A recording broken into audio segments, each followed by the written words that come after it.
Demi konten TikTok, pengakuan 3 remaja ketapel pengguna jalan tol Kayu Agung.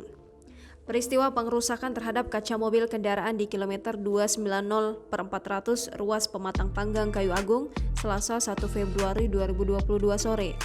Para pelaku berhasil diringkus yang terdiri dari 3 orang anak di bawah umur berinisial D, W, dan R yang berasal dari Kecamatan Mesuji Raya.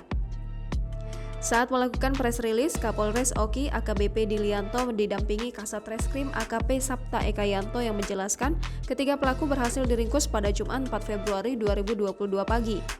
Dijelaskan jika modus ketiga pelaku tersebut hanya iseng untuk membuat konten TikTok.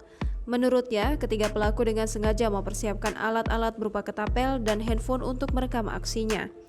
Saat disinggung apakah ada unsur kejahatan yang dilakukan pelaku, AKP Sapta menjelaskan ketiganya hanyalah iseng. Sementara itu, salah satu pelaku berinisial W mengaku menyesal atas tindakannya selama ini dan ada 2 mobil yang sudah dilemparnya. Disayangkan, saat akan dikonfirmasi di Polres Oki, pihak Hutama Karya tidak ada dan terkesan setelah melakukan ganti rugi dengan korban dianggap kasusnya selesai.